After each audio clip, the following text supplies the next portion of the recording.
As the drivers and crews prepared for the start of the Firecracker 400, discussion of Richard Petty finally winning his 200th race began to gain momentum. There was part of the industry that hoped it would happen.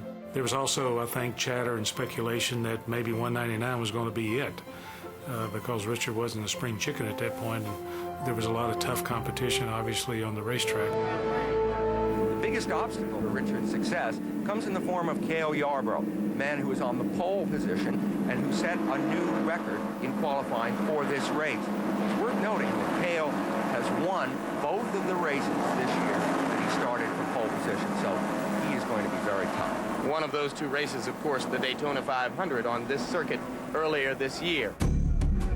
In the 80s, Cale Yarborough had been the dominant driver at Daytona International Speedway. Down to the inside, the move he loves. Here he comes up to the inside. It is Cale Yarborough taking first. Turn number 3, coming for 4. Cale's back-to-back Daytona 500 victories further fueled an intense desire to win on this special day. Cale Yarborough was just, they talk about how intense Dale Earnhardt was and guys that have come in the sport right now. But I don't think anybody ever matched Cale Yarborough's intensity for driving a race car. Determined to win doesn't even get close to how bad Cale wanted to win races. It was just the way I was brought up, I guess. I was born and raised on a farm, milked a cow in the morning, plowed a mule, and there wasn't any racing in my background growing up. But when I finally got there, I was determined that I was going to stay there. I wanted to lead every lap that we ran, and I did what I had to do to stay on top. In the drivers' meeting, you know, they had talked about the president was coming and how we were supposed to act and all this kind of stuff. And then they said, okay, the president's not going to be here, but he's going to say, gentlemen, start your engines from Air Force One. And I remember at first people thought, oh, God, we've never done that. I don't think. But the more they thought about it, and the more we convinced them, you know, listen, this will be really great. You know, it'll be great for press coverage. The networks will love it. And they loved it back at the White House when we called back and suggested it. I was the chief White House correspondent for NBC News, and to put it simply, where he went, I went. And only a tight pool of reporters would go with the president on Air Force One, 2 wire service reporters, 1 print reporter, and 1 television reporter. And at that time, there were only 4 networks, NBC, ABC, CBS, and CNN, and we would rotate. Because it was a big deal, we were called up to the front of the plane to photograph the president, and it was pretty cool, the idea. Here's the president on the telephone on Air Force One starting a car race, then still over 1,000 miles away at Daytona. Mr. President, this is Bill France Jr., the president of the Speedway. We're not going to hold up any longer. Let's start the engine, sir. All right. Gentlemen, start your engines.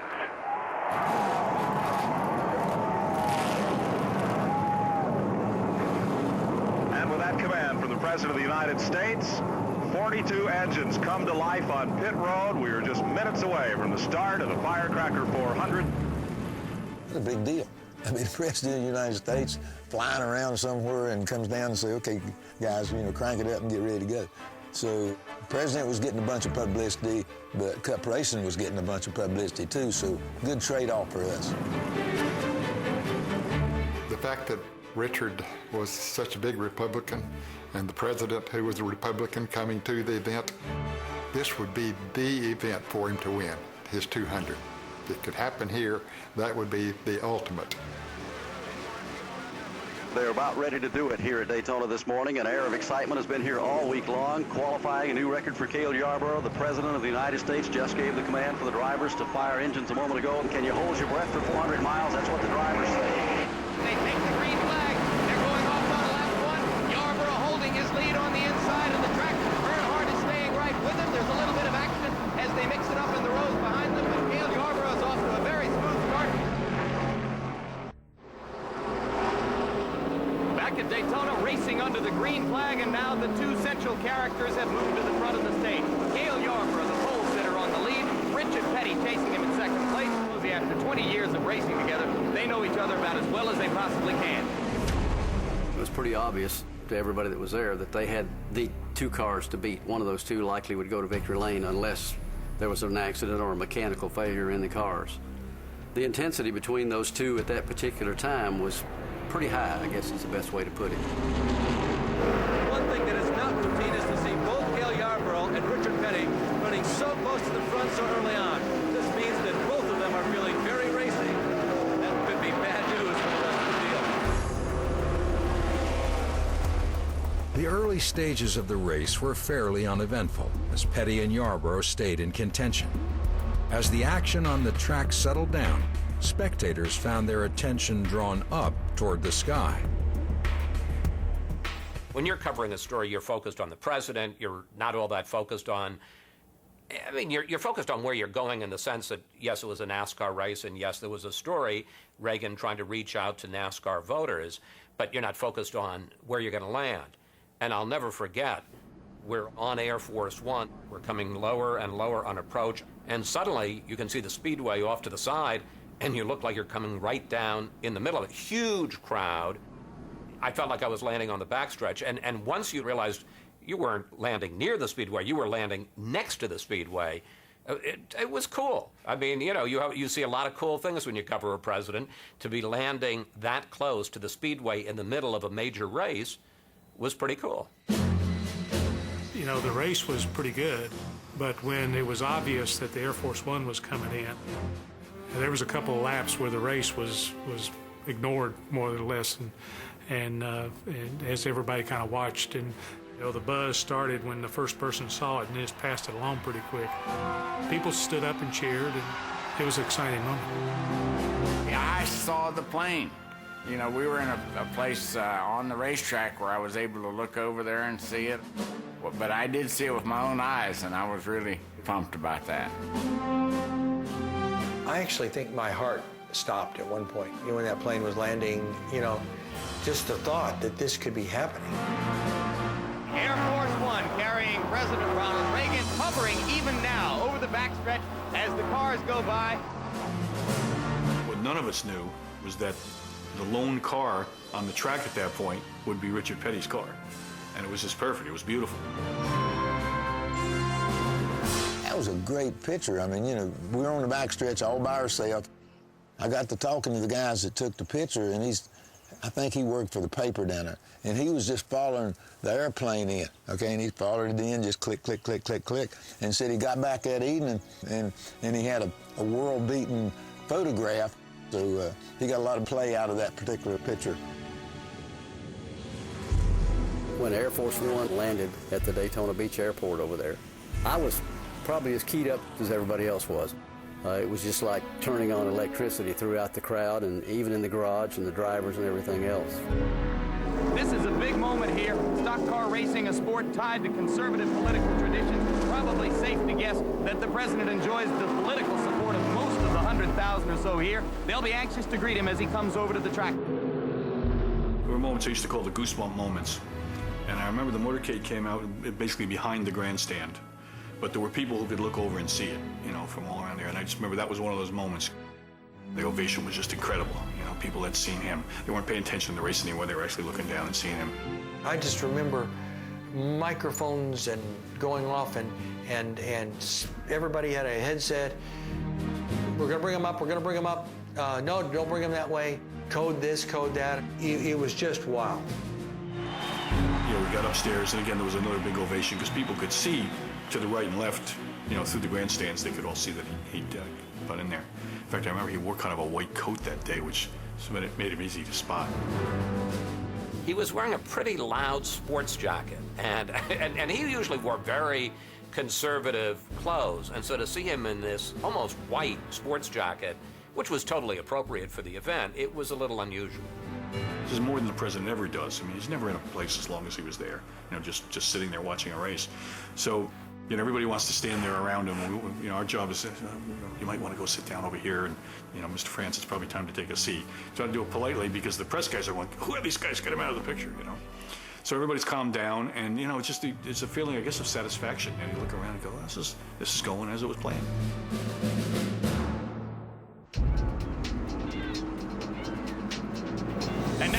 track. The leaders for the moment are the two men who began the day as the focus of this story. Number 28, Cale Yarborough in the lead, trying to repeat the feat of earlier this year when he won the pole and then won the race for the Daytona 500, trying to do it again in the Firecracker 400. Right behind him, in car number 43, Richard Petty, trying today to win his 200th Grand National Stock Car race. They are the leaders at this moment. We're a little more than halfway through the Firecracker 400.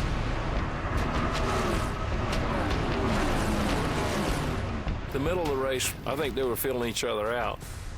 Cale liked to lead a lot more than Richard did. Or maybe Cale could lead and we couldn't. But we had a real good pit crew, and we had great pit stops all day.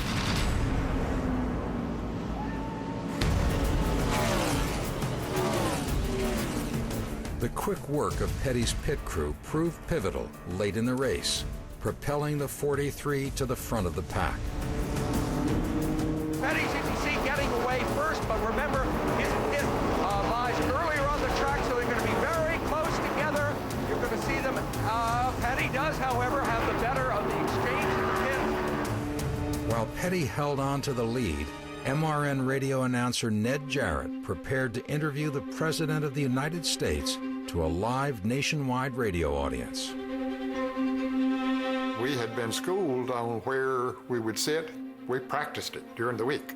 And so when they came to get me and said, okay, it's your turn, where I was supposed to sit, someone was sitting in that seat, and but there was a seat open, so I just took the seat that was open, and it was next to the President, and we just went right into it. Well, for a special treat for all of us here at Daytona International Speedway, let's go to our own Ned Jarrett right now. Thank you, Barney Hall. It's now a great pleasure and an honor to welcome President Ronald Reagan, who, as you know, was an athlete himself in college and has a keen interest in sports. So on behalf of the people on Motor Racing Network, the Daytona International Speedway, President Reagan, we welcome you. Well, Ned, I'm pleased to be here. This is a real kick for me. At the same time, however, having been a sports announcer myself, I'm kind of glad that I didn't have to broadcast this, because I'm having so much trouble trying to sort out who's on first. It was as easy as doing, and easier in some cases, of people that I had interviewed that I had known for a long period of time, because that's how the man made you feel. You know, one of the great things about Reagan was he almost seemed to feel like it was his job to make other people comfortable in his presence, you know, so they chatted a lot and everything. I'm just marveling at you and your ability as they come off that upper turn way over there to pick out who they are and what position and all.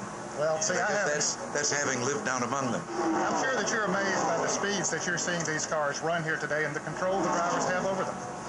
Yes, I am, and I've noticed one thing already. I've been here only a short time. I've noticed that if you're trying to look at the number on the car, you better look when they're down the track a ways. You're not going to see it when they go by here. Richard Petty, of course, driving the car number 43. Here he comes now off the turn for the blue and red car, and I believe you have some special ties to the owner of that car. Yes, and he's sitting right up here. Mike Kerr was out there, and shouldn't mention this on a holiday like this, partisanship, but we were kind of tied up in politics. I wanted to be in the pits with my car, but then when I was told that they wouldn't let the president come into the pits till after the race, I think I was in the right place. And they obviously didn't need any of my pit calls, did they? You know, if I were faced with the responsibility of broadcasting this, Ned, and with Petty out in front, I would just keep watching Mike Curb down here to find out whether he was in front yet. His reaction tells the story. Yes. It certainly does. So he's everyone here. I think Petty has such a tremendous following. They've been waiting for him to win 200, but he has his hands full now as Yarborough continues to what we call in the sport reel him in, because he's gaining on him. As I talked with President Reagan, and I said, well, you're a former sportscaster. Would you like to call a few laps? Why don't you pick him up and call him down through the front straightaway? Oh, wait a minute here. He tried, and it didn't really work. He did a thing where he said, well, somebody's coming around the corner, and, well, somebody just passed somebody else. Somebody